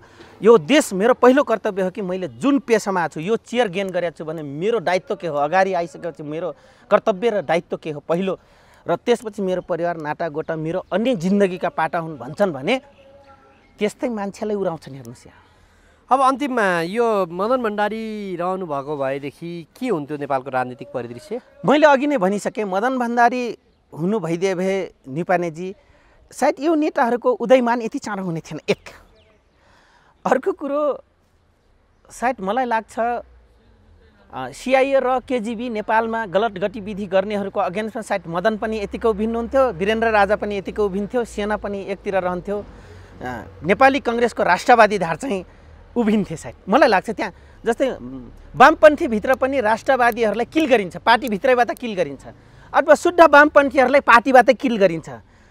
सबै त्यो डासट्टो बिताएका अथवा म यो गर्छु ऊ गर्छु, देश बेच्छु नदी बेच्छु, यो गर्छु, वामपन्थी त म वामपन्थी हो, यही झन्डै म फहराउँछु तर म यो चाहिँ गर्दैन, तपाईँकै काम गर्छु भने कमिटमेन्ट गर्नेहरू न आज सबै आएका छन्। त्यो नगर्नेहरू औँलामा गन्ने छन्, ती नगर्नेहरू बिलै छन् यहाँभित्र नेपालमा। त्यो नगर्नेहरूलाई कमजोर हुट्याएर देख्छ यहाँको नेपाली कमजोर मानसिकताका भोटरहरू। त्यसैले त आज यो दुर्दशा बेहोर्दैछ 3 करोड जनताहरू। तपाईँहरू आजदेखि जाग्नुस्, दियोबाट खोजेर ल्याएर राम्रो मान्छे राख्नुस्, तपाईँहरूको विजय हो। लानुजी अब अर्को प्रसङ्गमा जाउँ। हजुर बालेन्द्र शाह हजुर काठमाडौँमा अहिले मुख्य रूपमा रहेका राजनीतिक दलहरूलाई भारी बनेका छन्। हजुर उनले आफ्नो चुनाव चिन्ह लौरोले ड्याम अरू उम्मेदवारहरूलाई हान्दै सुम्ला बसाल्दै अगाडि बढिरहेका छन् प्रारम्भिक मतगणनामा। यो कस्तो अनुभूति भइरहेको छ? एउटा त यस्तो हो, काठमाडौँको जनतालाई 2टा कारणले म अथवा बालेन्द्र शाह जो महानगरपालिकाभित्रको भोटर दाजुभाइहरू हुनुहुन्छ सायद मलाई लाग्छ आज बल्ल हामी देश चलाउने राजधानीका बासिन्दा हौँ। काठमाडौँ सबैको हो, नेपालको भूगोल काठमाडौँवासीको लागि सबै भूगोल एउटै हो र काठमाडौँ बाहिर रहनुभएका सबै बासिन्दाहरूको पनि साझा काठमाडौँ हो। काठमाडौँ बासिन्दाको लागि पनि काठमाडौँभन्दा बाहिर रहेको भूगोल र देश सबै साझा हो भन्ने कुरा देखाउनु भएको छ। एक दोस्रो, यहाँ भएका दललाई चाहिँ ठुलो झापा हानिदिनु भएको छ उहाँहरूले कि तिमी दलभित्र जन्माएका युवा नेताभन्दा पनि हाम्रो समाजभित्र रहेका हाम्रा व्यक्ति पनि राम्रा छन् है, देशलाई गाइडलाइन गर्न सक्छन्, हाम्रो आफ्नो गर्न सक्छन् भन्ने एउटा म्यासेज दिनुभएको छ उहाँहरूले महानगरपालिका काठमाडौँ महानगरपालिकाभित्रका भोटर दाजुभाइहरूले। 2 तेस्रो म भन्छु आज काठमाडौँको मुटुभित्रका महानगरपालिकाभित्रका दाजुभाइहरू एउटा म्यासेज बडा मजाले गर्नुभएको छ न्युपानेजी। बालेन्द्र शाह त तेली शाह हुन्, तराईवासी हुनुहुन्छ, तर उहाँको यहाँ सबै छ, ऱ्यापर हुन्, एउटा गायक हुन् होइन पेसाले। आज तराईवासीको लागि पनि काठमाडौँ जनता रेडी छन् है, तिनी पनि नेपाली हुन्, तिनी पनि हाम्रा हुन्। ओनरसिप अपनत्व जुन ग्रहण गरेर उनलाई भोट राइट गरिरहेछन् कि तिमी काबिलियत छौ हाम्रो निम्ति भनेर जुन भोट गरे नि, आजदेखि न्युपानेजी म भन्छु मैले 32 वर्ष काठमाडौँ बसेँ, जहिले मैले रिफ्युजीको जस्तो मैले व्यवहार पाएको छु काठमाडौँको बासिन्दाबाट, जहिले पनि तराई र पहाडियाको मैले अनुभूत गरेको छु। म खुद पहाडिया बिहे गरेको व्यक्ति हो, तर म माथि पटक पटक पुलिस प्रशासन, यहाँको बासिन्दा, यहाँको पढे लेखाहरू सबले मलाई दोस्रो दर्जाको नागरिक हेरेको मैले अनुभूत गरेको थिएँ। म माथि पटक पटक प्रहार भएको जबकि म सानोदेखि यहीँ हुर्के परेँ।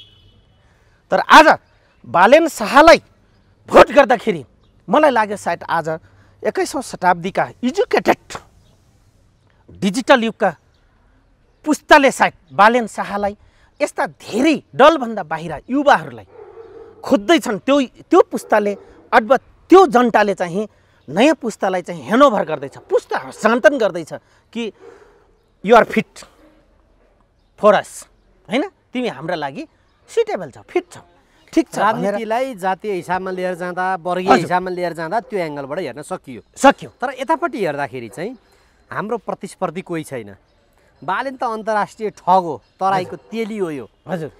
र हामी त काठमाडौँका नेवार, हामीले त कन्फर्म जित्छौँ भन्ने जुन प्रमुख दलका उम्मेदवारलाई थियो, केशव स्थापितजीले भने शब्द भन्नुभयो यहाँले, त्यसो उहाँ व्यवहारिक मान्छे हो। म आत्माबाट उहाँलाई गलत भन्दिनँ, किन व्यवहारिक मान्छे हो केशव स्थापितजी, विकासवादी मान्छे हो, सिद्धान्तभन्दा पनि एक्सनमा उत्रिने व्यक्ति हो।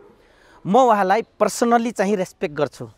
तर यो शब्दबाट म के भन्छु भने केशव स्थापित कमरेडलाई, अग्रजलाई, ए अग्रज, अन्तर्राष्ट्रिय ठग, बाहिरबाट आउने अन्तर्राष्ट्रिय ठगलाई तपाईँले शिरोधारी गरेर मलाई भनेर छोड्दै जानुभयो। भयभरका मूल्य फटा जनै लाउनेलाई ज्वाइँ बनाएर काठमाडौँ खाना दिनुभयो, त्यो चाहिँ ठग भएनन्। आखिर देशै सिद्ध्या त्यो चाहिँ ठग भएनन्। बालेन शाहलाई सही बनाउने र नबनाउने काठमाडौँवासीले अब काखमा बसाल्दैछन्। काखमा बसालेर यता हान्ने काम गरिनस् भनेर त्यो पनि बुझ्ने गर्नुहोस्। तेली त हो, तराईवासी त हो बालेन शाह, तर तिमी पहिलो नेपाली हो, गरेन भने पख भनेर ठाउँमा ल्याउँदैछौ। पहिला सुरु त आफ्नो अङ्गालाभित्र हाल्दैछन् नेपाली के काठमाडौँवासीले। यहाँ त रुखको विकल्प थिएन, सूर्यको विकल्प थिएन भन्थे। एउटा भर्खर आएको एउटा यो लौरो, त्यो लौरोतिर किन मत गयो होला? यहाँ सुन्नुहोस्, कहिलेकाहीँ चुनाव चिन्ह र त्यसको सेन्स हुन्छ, जो अर्थ हुन्छ नि, शब्दको अर्थ हुन्छ नि, त्यसले पनि काम गर्ने रहेछ। म तपाईँले आज बडा गम्भीर प्रश्न सोधिदिनु भयो र अहिले पनि सामान्यतया बुढापाकाले जान्ने गरेका र नयाँ पुस्ताले नजानेको कुरा म भनिदिन्छु। म आजको दिन भन्छु 3 करोड जनतालाई, नेपाली कङ्ग्रेस र एमालेको तपाईँको हटाइदिनुहोस्, रुख हटाइदिनुहोस्, सूर्य हटाइदिनुहोस्, त्यसपछि बिजुक्सेको मादल हटाइदिनुहोस्। हेर्नुहोस् है, जनजीविकामा कति अर्थ राख्दछ। मादल, सूर्य, रुख, अरू जो हाम्रो जनजीवनमा दैनिकी चलिरहेको चिन्हहरू जो छन् नि, ती हटाइदिनुहोस्। त्यो पार्टी अगाडि आउँदैन रहेछ। यो म चुनाव लडाउँदा एक्सपिरियन्स भएको व्यक्ति हो। ए भनेको जतिसुकै स्थापित राजनीतिक दल भए पनि चुनाव चिन्ह भएन भने तिनीहरू हट्छन्, आउँदैन। यसले पनि सेन्टिमेन्ट क्रिएट गर्दछ। एक अर्को कुरो, हामीसँग चुनाव चिन्हमा त्यो विकल्प छैन। जस्तै विदेशमा के छ भने एउटा कोलम तपाईँको बिचमा हुन्छ, त्यो कोलम भनेको स्पेस खाली हुन्छ, ब्ल्याङ्क हुन्छ, व्हाइट हुन्छ। त्यहाँ म कुनै दल मलाई मन परेन, त्यसकारण म तटस्थ छु है, न्युट्रलाइजेसन छु भनेपछि उसले नो भोट भनेपछि खालीमा हान्छ क्या। हाम्रो त्यो विकल्प छैन। त्यसपछि के रोज्छ भोटरले? त्यो काङ्ग्रेस हाम्रो 3-4 थरी छन्। हेर्नु सेन्टिमेन्ट, मेरो बाजे बराजु काङ्ग्रेस हो, किन त्यो सूर्यलाई दिनु? मान्छे त राम्रै थियो नि, मेरो बाजे बराजु जहिले पनि काङ्ग्रेसमा छ भन्छ। ऊ राम्रो मान्छे देख्दै आत्माले उसले यो राम्रो मान्छे हो, तर मेरो बाजे बराजु काङ्ग्रेस छ, म सूर्यमा हान्दैन भन्छ। नराम्रोले भोट जान्छ। कम्युनिस्टहरू, म त जन्मजात कम्युनिस्ट हो, हँसे हटौडा, कहाँ यो उसले पुँजीवादीहरूलाई मान्ने। काङ्ग्रेसको राम्रो भए पनि क्याडर उसले सूर्यमा पच्काइरहन्छ अथवा कुनै एबिसीमा। त्यसपछि गएर अर्को के गर्छ भने, होइन यी पो आफन्त हुन् त हाम्रा, यी त कुटुम्ब हुन्, यिनलाई नदिए कसलाई दिने? काम त यिनै लाग्छन्, फलाने कहाँ लाग्छ? यो त मेरो आफ्नो ऊ हो, मावलीतिरको हो न, यसो बुढो मावली के नाता साइनो जोड्छ, त्यसैले दिन्छ। एउटा 2टा कुरा भयो। तेस्रो कुरा के भयो भन्दाखेरि तपाईँको हाम्रो त्यो विकल्प नभएको कुरा मैले भनिदिइसकेँ। अब चौथो कुरा म तपाईँले भन्छु, होइन पल्लो गाउँको त फटा भन्दा त मेरै गाउँको यता गाउँले हो, आफ्नै फटा ठिक छन् क्या। वल्लो गाउँको किन दिने बेकार भोट?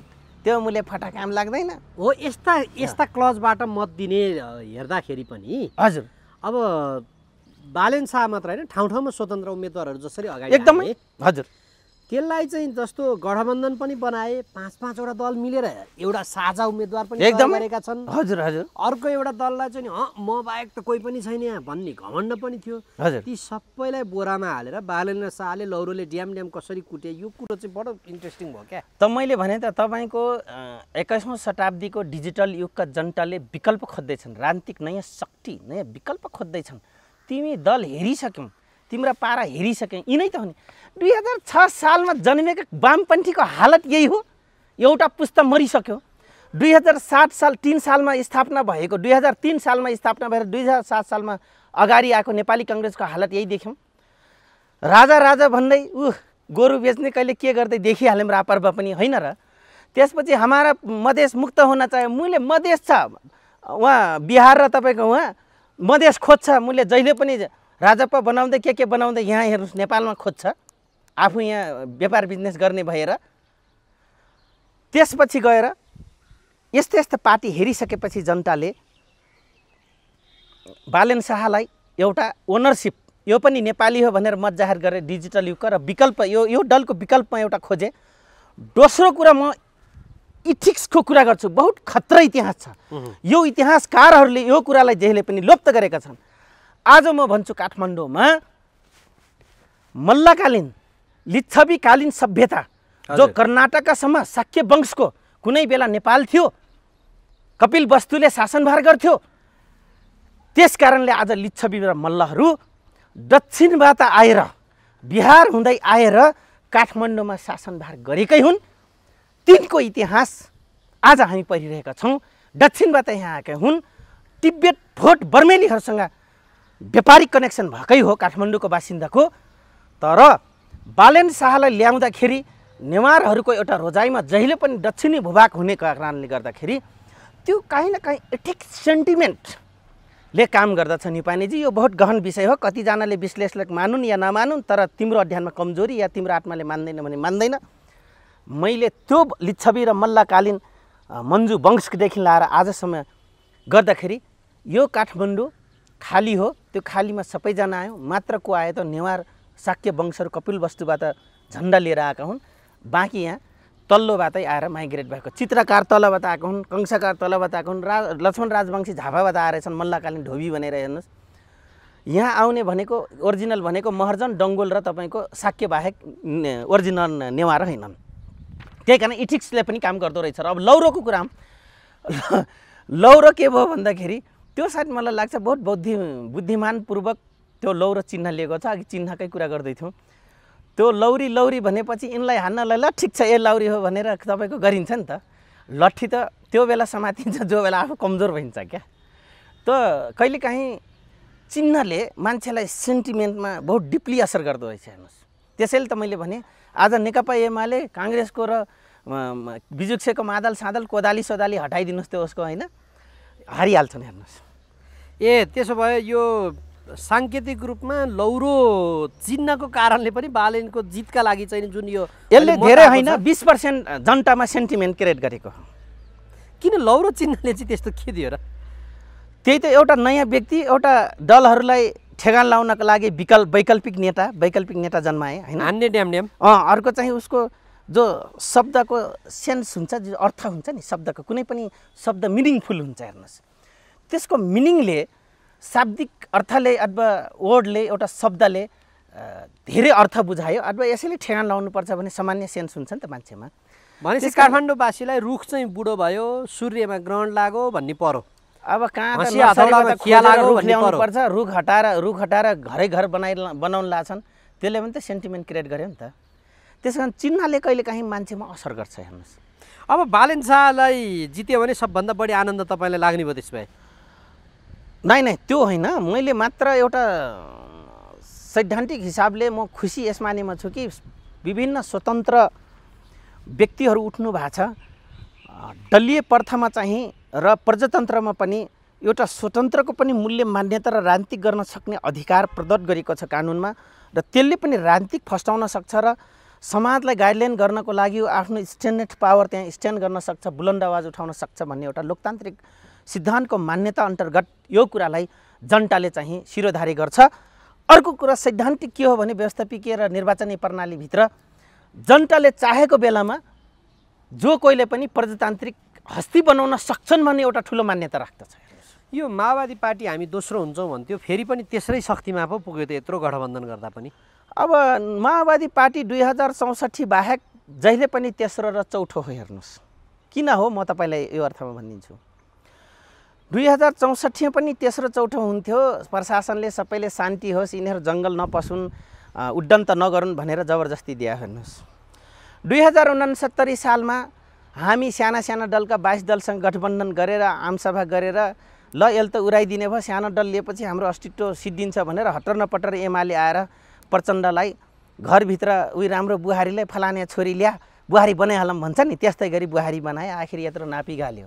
हेर्नुहोस् है, अब त्यसपछि गठबन्धन गरेर नेकपा एमालेसँग मिलेर नेकपा बनेर तपाईँको पहिलो शक्ति हुन गयो। यी दोस्रो तेस्रै शक्ति हुन् निपानेजी। हामी यो अर्थमा हेर्छौँ, गरिटे भन्छन्, जो गणितमा कमजोर हुन्छ त्यही पोलिटिक्स साइन्स पढ्छ, राजनीतिक शास्त्र। गणितमा पावर होइन नि यिनीहरू, छोडिदिनुहोस्। तर योजनाबद्ध रूपमा धाँधली गरियो भनेर नेकपा एमाले विज्ञप्ति जारी गरेको छ। अब यस्तो हो, यिनीहरूको अहमता के छ भने हार्नै नहुने। हार्ने कारण धेरै हुन्छन् नि। आफू राज्य सत्तामा हुँदाखेरि जनताको विपक्षमा कति गलत निर्णय गरिएको छ, त्यस कारणले भोटले चाहिँ अनपपुलर बनाउँछ। त्यो कुरा विचार गर्दैनन्, उनी त राम्रै गरेछु भन्छन्।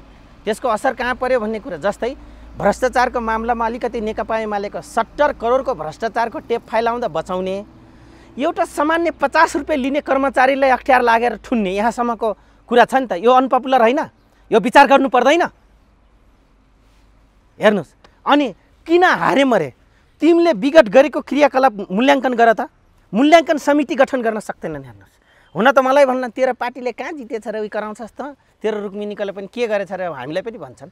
हो, कमी कमजोरी छ, हुन्छ, कमजोरी बाबजत त अर्को सक्षम व्यक्ति रोज्न पाइन्छ त होइन। आज हाम्रो कमजोरी नभए अर्को हु देन द हु बेटर भन्ने एउटा भनाइ छ, को भन्दा को राम्रो होइन, राम्रो भन्दा को चाहिँ राम्रो भन्ने हुन्छ, त्यो कुरा लागु हुन्छ। हेर्नुहोस्, त्यस कारणले गर्दाखेरि हार्नै नचाहने, एक सिट कम भए पनि के नभयो धाँधली त भाइ तिमी पनि गरेका छौ।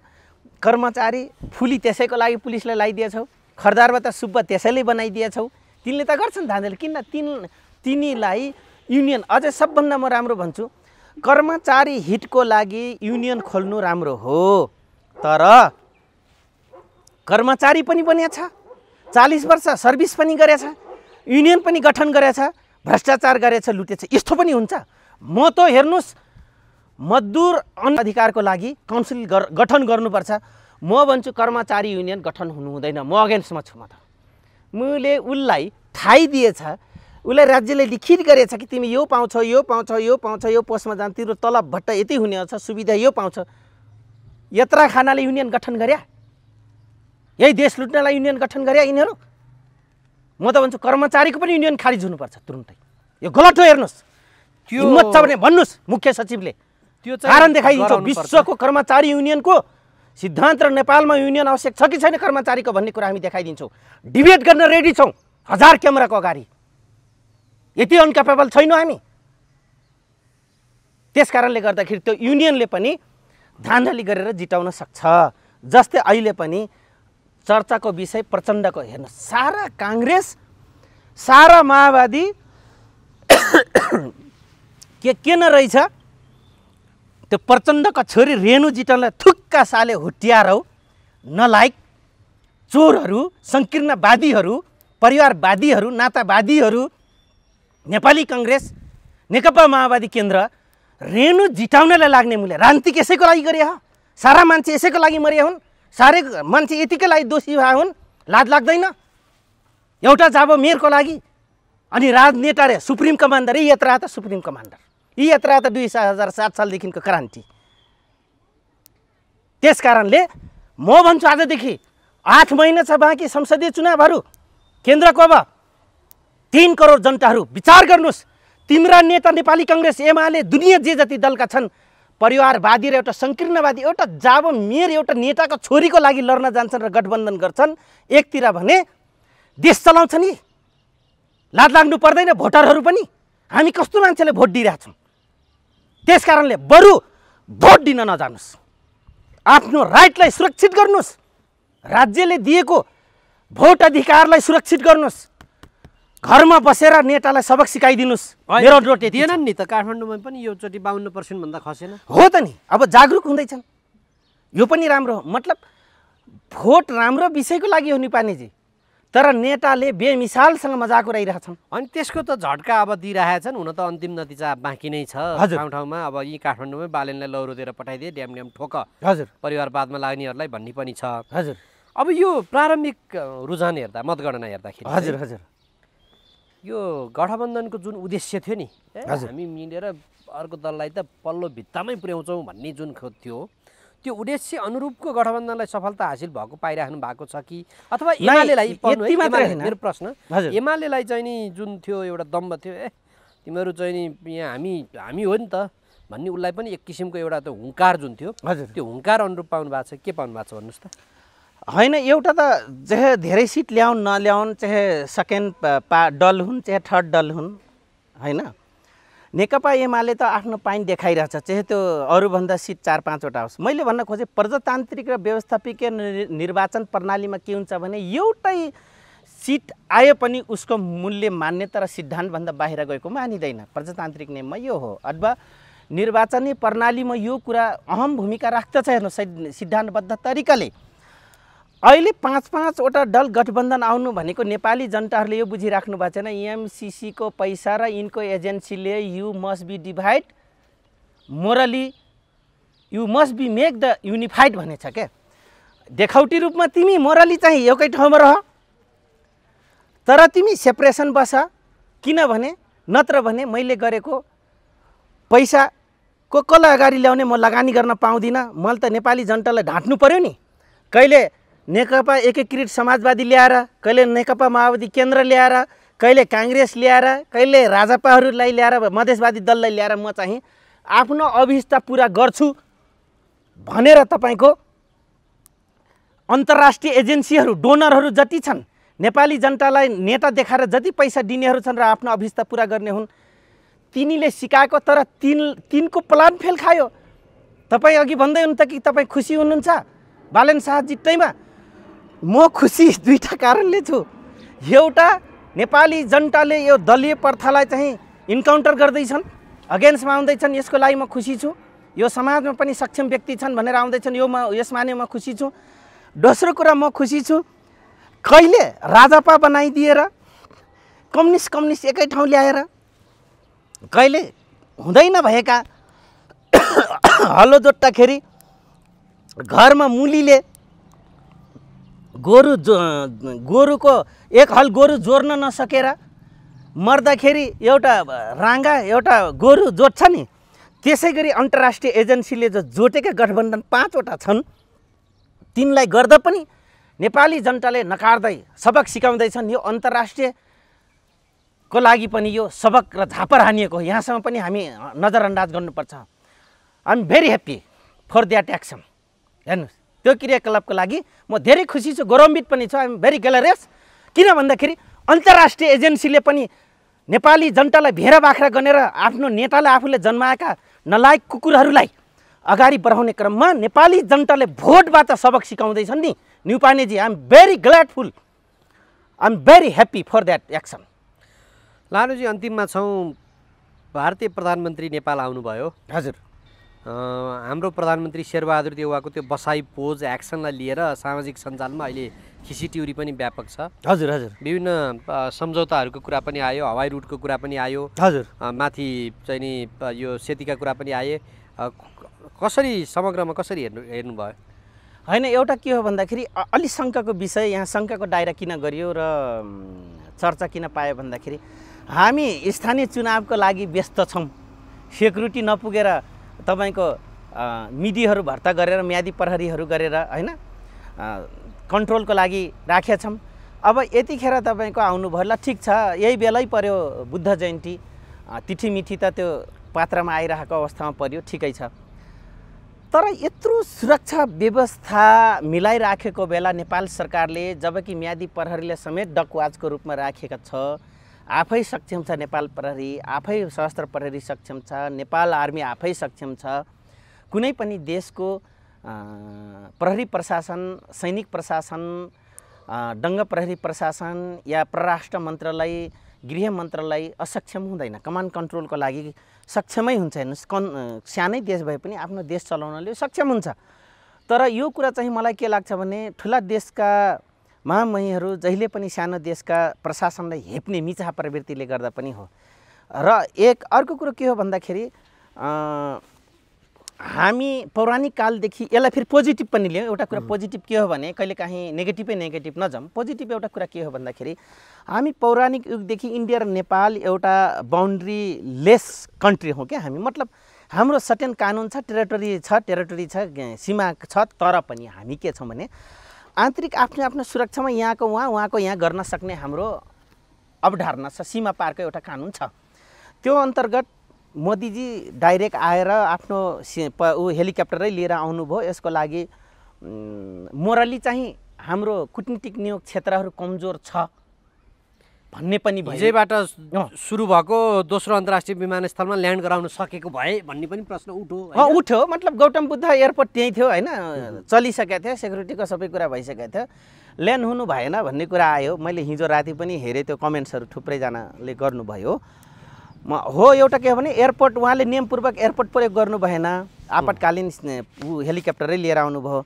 तर पोजिटिभ यस मानेमा म कुरा गर्दैछु, पोजिटिभ यस कारणले हो कि हामी बाउन्ड्री लेस कन्ट्री हौँ। दुवैजना हामी सेन्जनमा छौँ, पौराणिक युगदेखि सेन्जनमा छौँ क्या। मतलब हाम्रो आफ्नो सुरक्षा नीतिहरू छ, तर यहाँको राष्ट्र प्रमुख र उहाँको राष्ट्र प्रमुख, यहाँको प्रहरी प्रशासन र उताको प्रहरी प्रशासन, गृह मन्त्रालय कानुनहरू चाहिँ एक्सचेन्ज गर्न सक्ने हाम्रो सीमा पारको एउटा कानुन छ होइन। त्यो अन्तर्गत उहाँ आउनुभयो, यो राम्रो कुरा। नराम्रो कुरा कहाँनिर हो भने विगत हामीले हेपिरहेको र हाम्रो गृह प्रशासन, हाम्रो परराष्ट्र प्रशासन, हाम्रो सुरक्षा मन्त्रालय प्रशासनहरूलाई चाहिँ र हाम्रो कुटनीतिक क्षेत्र जो हुनुहुन्छ महामहिजी दिल्लीमा, उहाँहरूको कुरा चाहिँ कुटनीतिकमा कमजोर भयो हो कि सानो देश भनेर हेप्नु भयो हो कि भन्ने चाहिँ मेरो भनाइ हो। यस कारणले मैले भन्न खोजेँ, विगत चाइनाको यत्रो ठुलो राष्ट्रपतिज्यू सी जिनपिङ आउँदाखेरि हाम्रै प्रहरी प्रशासन हाम्रै सबैले जिम्मा लिएको थियो नि। आज उसँग 9 करोड 3 करोड त हवाई सेना छन्, महिला मात्रै छन्। हेर्नुहोस्, हवाई सेना महिला मात्रै छन् चाइनामा। 9 करोड सेना भएको देशको एउटा राष्ट्रपति, राष्ट्र प्रमुखले नेपालकै सुरक्षा नीतिलाई अवलम्बन गर्छ, मान्यता दिन्छ भने इन्डिया जहिले पनि नेपाललाई एकदम हेप्ने प्रवृत्तिले पनि यो गरेको हो भन्ने मेरो ठम्याइ हो। मैले नेगेटिभ पोजिटिभ, सकारात्मक नकारात्मक दुईटा कुरा गरेँ। र अर्को कुरो, मोदीजीको एउटा मैले क्लिपहरू हेरेँ र मैले सेयर पनि गरेँ। म राजनीतिक भन्दा पनि म चाहिँ धार्मिकले गर्दाखेरि म नेपाललाई विशेष मान्दछु भन्नुभयो। उहाँ धार्मिक मान्छे भएको कारणले गर्दाखेरि।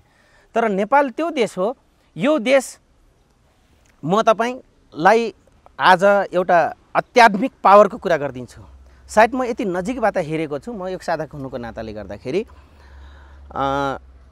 मैले देखेँ गोप्य रूपमा मै हुँ भन्ने विश्वलाई हल्लाउने मुसलमानका बडा नवाब, बडा गुरुजीहरू आउँदा पनि न्युपानेजी पशुपति त्यो जामे मस्जिद मा नमाज पढ्दा पनि पशुपतितिर ढल्केर मैले शिर निहुराएको मैले देखेको छु। म सबै मुस्लिम दाजुभाइले मजाक उडाएको होइन कि मैले, तपाईँ हामी जन्म र मृत्यु सिद्ध छ, जन्म र मृत्यु सिद्ध छ, अथवा जन्म रोक्न सकिन्छ, जन्मिसकेपछि सास पसिसकेपछि मृत्यु अझै त्योभन्दा बलियो छ भन्ने कुरा मैले भन्न खोजेको हो। विज्ञानले अर्को मृत्युलाई रोक्न सक्ने विकास नदेखाएको कारणले मात्रै मैले भन्दैछु है, तर यो पनि सम्भव छ। त्यसपछि गएर सिख धर्मका जति पनि छन् धर्मावलम्बीहरू, पास्टर पपहरू जति पनि हुनुहुन्छ, उहाँहरू नेपालमा आइसकेपछि अलिकति आत्माबाट सेन्टिमेन्ट के हुन्छ भने यो पशुपतिनाथ महादेवको देश हो, यो आफैमा भर्जिन्छ, आफैमा विचित्रको देश हो, एउटा शान्ति छ, चिसो छ, आत्माबाट डन्केको आत्मा। काठमाडौँ ल्यान्ड हुँदाखेरि चिसो हुन्छ निपानेजी, मैले यो संवाहकमा बहेर भनेको होइन, यो मैले आत्मा हृदयका ठुल्ठुला धर्मावलम्बीको मैले आत्मामा छामेर मैले भनिदिँदैछु। हेर्नुहोस् है, त्यो चाहिँ हुन्छ। त मोदीजी पनि एउटा सार्थक व्यक्ति हो। सार्थक भनेको उहाँ मेरिट गर्दा नामको मात्रै मेरिट हुनुभयो, तर उहाँ चाहिँ त्योतिर लाग्नु भएन क्या। त्यस कारणले गर्दाखेरि उहाँले म धार्मिक रूपले म नेपाललाई विशेष रूपले आउँछु लिन्छु भन्नुभयो। उहाँ सांसद हुँदा, योभन्दा अगाडि जोगी हुँदा पनि उहाँ वर्षमा एकचोटि उहाँ चिया बेच्दा पनि दिल्लीमा उहाँ मलाई जहाँ चिया बाग, कोरल बागमा उहाँ चिया बेच्नुहुन्थ्यो, म त्यहीँ गएँ। दिल्लीमा जाँदाखेरि आसपासका छिमेकीहरूलाई सोधेँ, उनका दोकान यहीं पर था, यहीं पर करते थे, उनके पिताजी यहाँ बेचते थे भनेर भन्नुभयो क्या। त्यहाँ मैले सोधेँ, नेपाली एकजना तमाङ रहेछन् दार्जिलिङका, त्यहीँ पसल गर्ने, उहाँले पनि भन्नु, मोदी म बुढो भएँ, मोदी यहीँ बेच्थ्यो, यहीँ बस्थ्यो, हामीसँगैको हो मोदी, हामीसँगै खेलेको मान्छे हो, म त सिक्किम के अरे दार्जिलिङको हो। ऊ 1 वर्षमा एकचोटि नेपाल गएर पशुपति दर्शन गर्ने व्यक्ति हो। त्योसँग यति श्रद्धा छ भगवानप्रति, मतलब सबै ठाउँमा चिया बेच्थ्यो, बुवालाई सघाउँथ्यो, स्कुल जान्थ्यो, अनि वर्षमा एकचोटि उसको बुवाले चाहिँ पैसा दिएर आज रामेश्वरम जा, यो वर्ष चाहिँ कैलाश जा भनेर उसको उहाँको बुवाले पठाउनुहुन्थ्यो अरे। क्या त्यति धार्मिक श्रद्धा राख्ने व्यक्ति हो भनेर कोरलबागको तपाईँको उहाँले चिया दोकान गर्नुभएको एरियातिर म लिँदाखेरि जाने। त्यसकारण उहाँ अहिले बुद्ध जयन्तीमा आउनुभयो। एउटा फेरि पोजिटिभ कुरा है, नेगेटिभ छँदैछ त्यो त प्रशासनिक हामीले हेपा प्रवृत्ति इन्डियाको जहिले पनि छ। एउटा पोजिटिभ कुरा के हो भने विश्वलाई मेसेज के गयो भने टुरिज्म क्षेत्रको लागि चाहिँ पोजिटिभ मेसेज गयो न्युपानेजी। किन भन्दाखेरि कोरोना छैन है, अब सेफ छ है नेपाल चाहिँ, नेपाल सेफ छ होइन। इन्डियाको प्रधानमन्त्री गएर यसमा जानु भनेको त्यहाँ कोरोना फ्री छ अब नेपाल भन्ने पोजिटिभ मेसेज गयो। फेरि नेगेटिभ मात्रै कुरा नगर्नु, सेक्युरिटीमा नेगेटिभ गर्नुभएको छ, उहाँले हेप्नु भएको छ, हेपेरै गर्नुभएको हो। तर यो फेरि पोजिटिभ हो हाम्रो लागि, यसलाई फेरि नेगेटिभ नलैजाउँ। किन हाम्रो टुरिज्म क्षेत्रको लागि नयाँ बाटो खुलेको हो है। 3 वर्षको हाम्रो खस्किदो टुरिज्म अवस्थालाई चाहिँ फेरि सकारात्मक मेसेज विश्वभरि चाहिँ गएको हो र जान्छ र गयो। हुन्छ लानुजी, समय दिनुभयो, मलाई धन्यवाद, नमस्कार, व्यक्त गर्छु। धन्यवाद।